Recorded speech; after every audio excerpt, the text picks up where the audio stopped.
Hi, everyone. This is Jack Allwild with another money episode. Today, we have very special guest, Dr. Christopher Liu. He's a physician who became financially free at the age of 29 and retired early at the age of 38 as a result of making strategic investments after the 2008 financial crisis.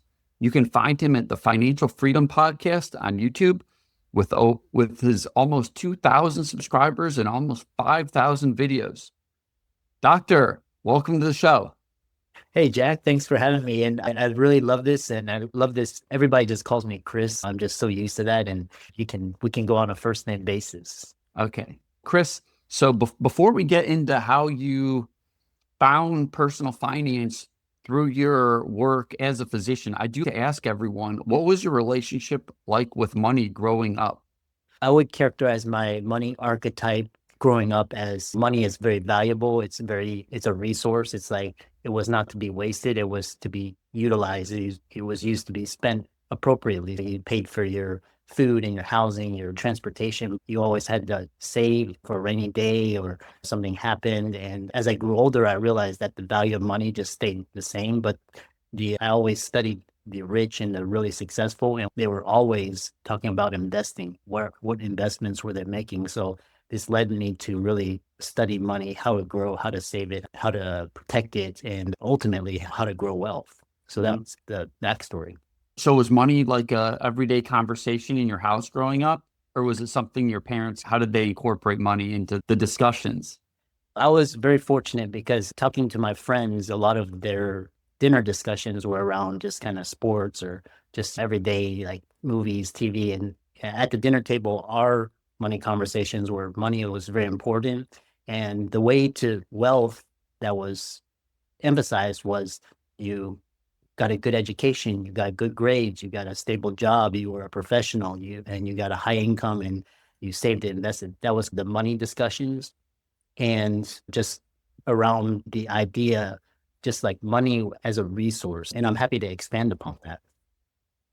Sure. Yeah, money is a resource. Or sometimes you hear people say money is a tool.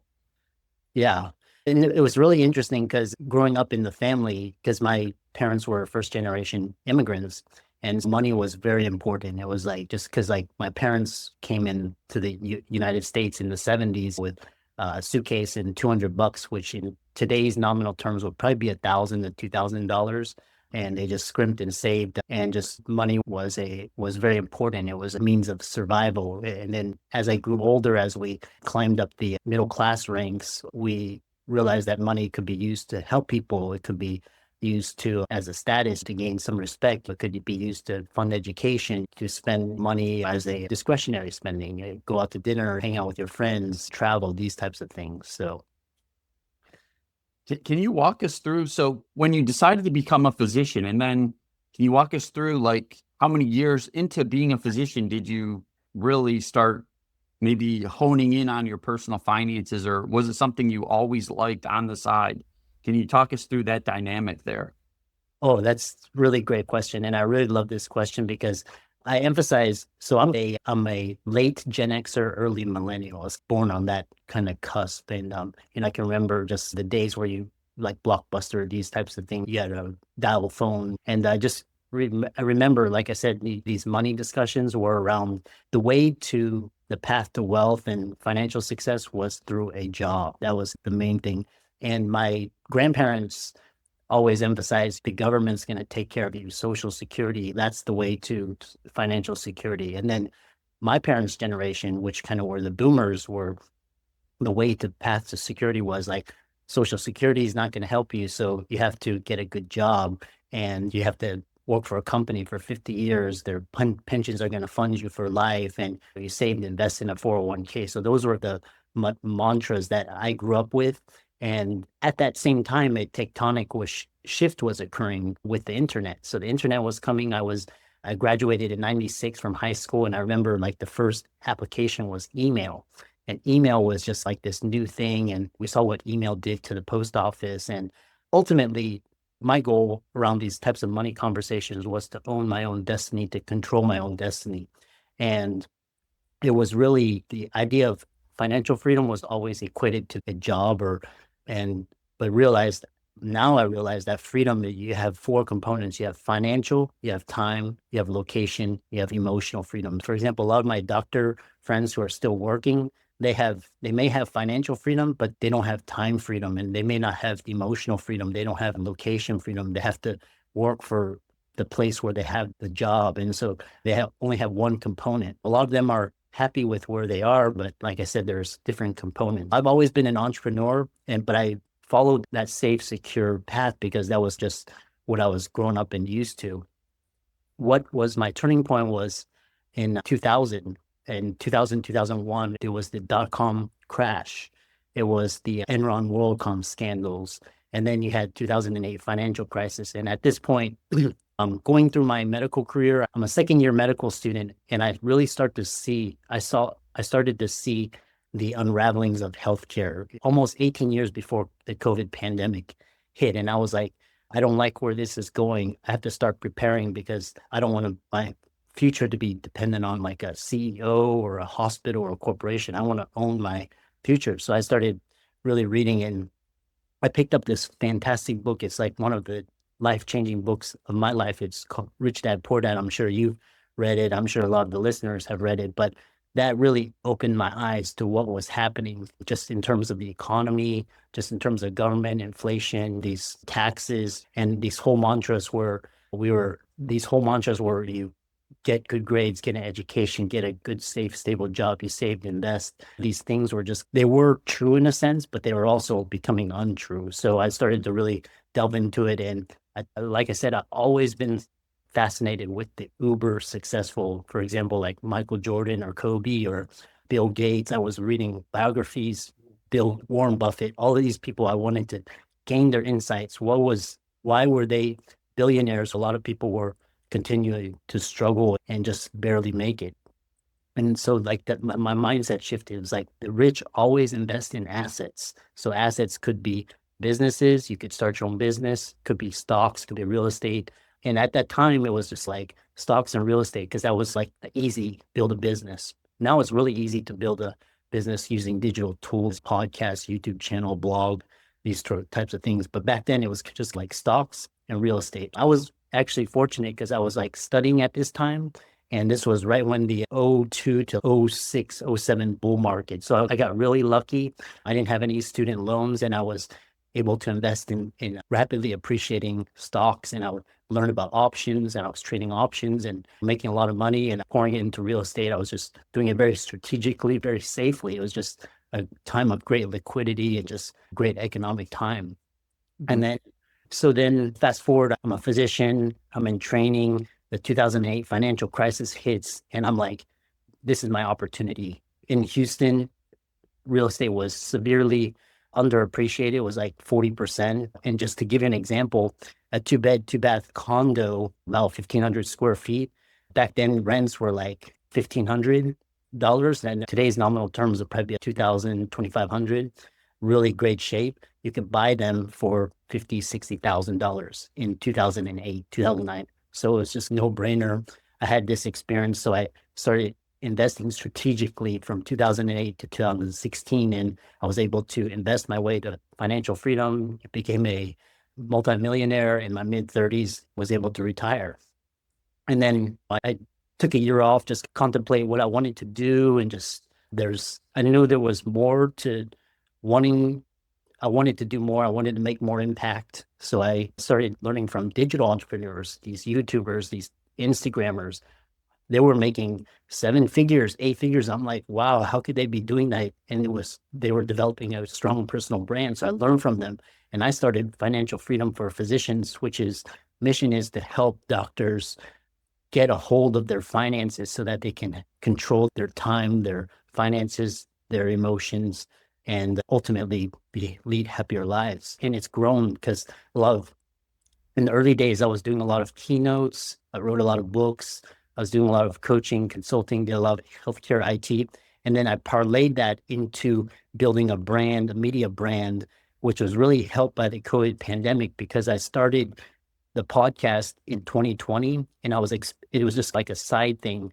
And it really exploded during the pandemic. And by the time the world opened up, I was like, I could just go into this full time and just make it a full on brand. So that's where we are today. Fast forward 4 years from COVID, and we've got sponsors, we got advertisers, and it's been amazing. Awesome. So I could ask you a lot of things, but just to clarify, so what age were you when you read Rich Dad Poor Dad? I was 22 years old, actually 22. 24 years old, 24 years old. Cool. Yeah. And so when you were investing from '08 to 2016 in real estate, how were you balancing being a physician or studying with the investing part? Yeah, so it was really great. I was very fortunate because my goal was to just buy 1 or 2 properties a year and just rent it out. And it was so like time wise, it wasn't like impossible. So I was like, I had a good property manager. My partner, now wife, she was very supportive. And back then, you didn't have as much problems with like tenants, and you didn't have much problems with just like pipes bursting or like tornadoes or hurt. These things are more prevalent these days, so they require more time. And so basically, I was just investing on the side. And on top of that, I had a good salary. So I was like dollar cost averaging into index funds. So it was basically just taking my earned active income, the money that I was trading my time for, and I was putting it in my money to work in these investments that were producing cash flow and tax savings and all of that. And so that's how I got over the time. And once I was able to invest that and get my time back, then I started investing my time into building a brand and helping others and sharing and giving back. Are you working as a physician in any sort of capacity anymore? Or are you totally out of it? I was able to retire 8 years ago, like fully retire. And so now it's just optional. I do telemedicine and I do coaching and consulting, but I don't go into the hospital. I don't have to go in and I don't have to like do procedures. I don't have to see patients if I don't want to. And since you've gotten more experience, how does your real estate portfolio look like right now? And have you started to get out of that and maybe go even more passive and just sell options off like covered calls or something like that? Oh, great question. I bought my last property in 2018, and I will say that the best time to have gotten into real estate is 2009 to about 2018, 2019. When I look at the market, and I'm still like, I talk to my colleagues who are involved, I still follow up on it, but I don't actively. And my rentals and my portfolio are managed by a property manager. Those are just, they produce the passive income that allow me to back up my time, get my financial freedom so I can focus on other things. But I think I think now with interest rates and just like this kind of uncertain economic climate, now that Trump won last night, there may be a little bit more clarity and certainty and just more pro-business. But I think real estate at this point, unless you're like a professional, like the BlackRocks or these big or the smaller investor, or if you're just investing on the side, you got a great deal and the numbers work out, that's fine. But I think it's a little bit harder to make it now, especially with laws and regulations and also climate change as well.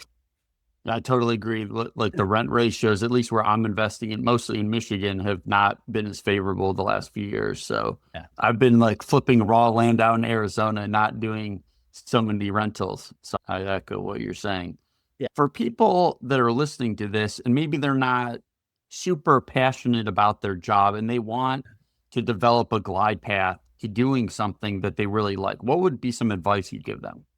Man, just like I said, basically, I like to run my life as a startup. And I always I was thinking to myself last night, I was like, yeah, my life is a lot like a startup. I keep my expenses as low as possible. I keep it lean as possible, and I maintain a high runway rate. So basically, if all my investments got obliterated, I could still be okay for a couple years. So I maintain a very lean. I don't overspend. I still indulge discretionary spending, but it's not just like on Instagram or so.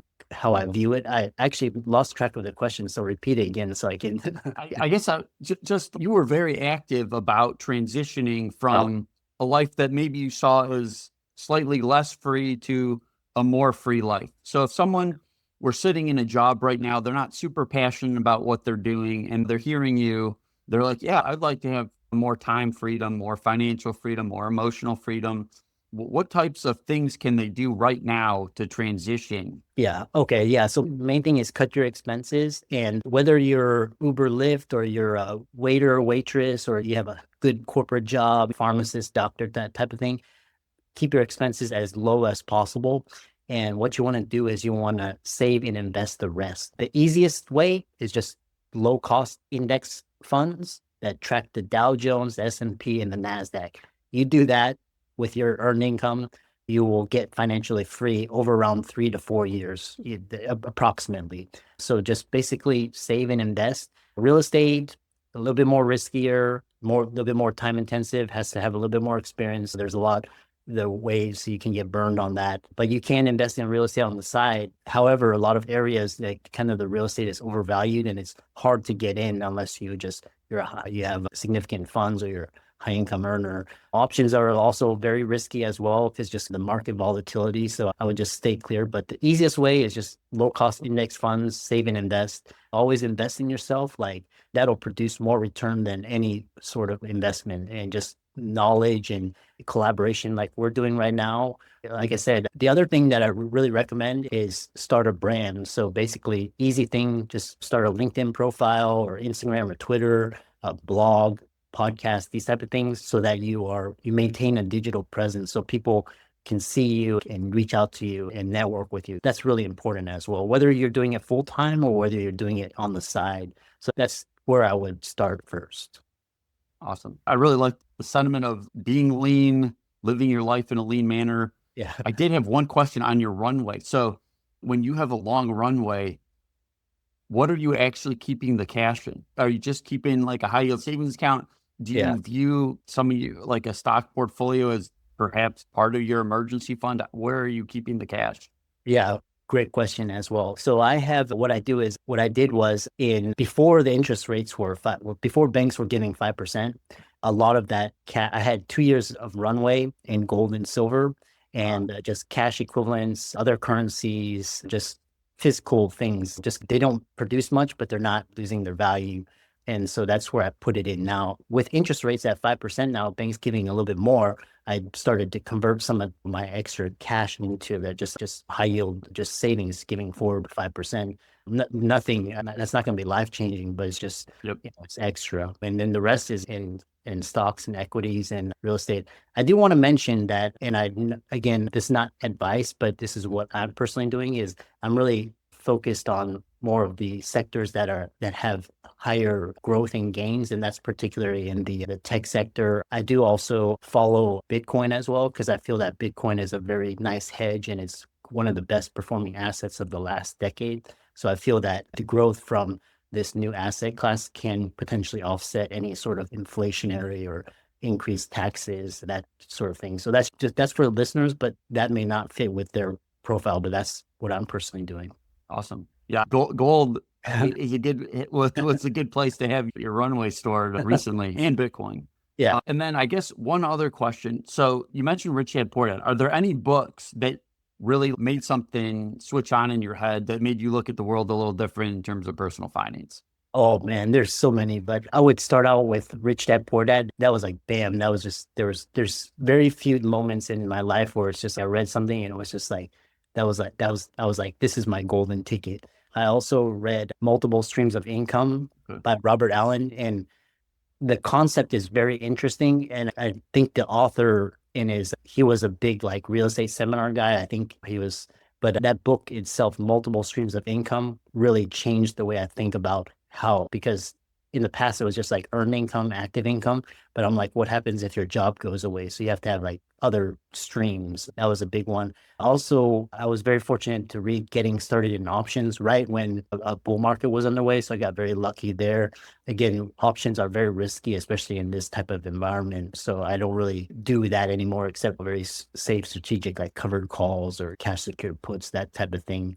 So those three. There's a couple books that I've recently read, Ray Dalio, where he's talking about just like the end of American capitalism and kind of the rise of like China and India and You're starting to see places like Dubai and Singapore, London, Portugal, Argentina, El Salvador, these kind of places emerge as that was really eye-opening as well. But I would start there. It's the other one was Thomas Stanley, The Millionaire Mindset, and just talking about where it's wealth is what you don't see. It's on kind of social media, like people just flaunting their wealth. But actually, if you really delve into it, they're actually just on credit cards or debt or just talking about what is this millionaire mindset. And it really changed the way I view, like when I see like people get look under the covers. So those are great places to start. Cool. Yeah, I really like Ray Dalio, but the other three I hadn't heard, so I'll look those up. Cool. Oh, Yeah, go ahead. another one is the fourth turning, which is also the fourth Cool. turning, which is talking about just these cycles. And basically, we're now in the fourth turning where it's just we've got artificial intelligence, we've got these new technologies are just upending the old industrial traditional ways of thinking. Chris, as we're winding down, and I encourage all the listeners to go subscribe to Chris's channel, Financial Freedom Podcast. You've entered a lot of people on your show, a lot of eclectic views. And I'm guessing you've heard some interesting opinions, but my question for you is, what would you say is like the best and worst personal finance advice you've heard? We'll start up with worst. The worst ever financial advice was invest in mutual funds. Mutual funds, you are making the institutions rich while you get poor. So I'll give you a funny story. I had this money and I was transferring it to TD Ameritrade, and he was just like, "Oh, would you like to have a call how I can help you?" And he was touting all these mutual funds. At that point, I was like, "You're fired." That's the worst. Just these high fee products that are touted by the institutions, I would stay clear from them, and because it's usually making them rich and not you. The best advice I've ever got is invest in assets. Start early for as much of your active income into assets as early as possible, because that will give you compounding growth and it gets you to financial freedom much faster. The rich know this. They do it for their kids right when they're born. So invest in assets. The easiest way to assets are low cost index funds. That's like baseline. So that's the rich always invest in assets. Awesome. Chris, it's been a pleasure talking to you. Why don't you tell the listeners where they can go reach out to you or learn more about your show? Reach out to me, email me at chris@drchrisliu.md-PhD.com. I'm all over social media. I've got 5,000 followers on LinkedIn, 4,000 followers on Instagram, 2,000 on Twitter. I got 10,000 on TikTok, YouTube, almost 2,000. We got an active newsletter. Reach out to me. I'm all over the internet, the social media. You find me some way and we'll get you plugged into the system.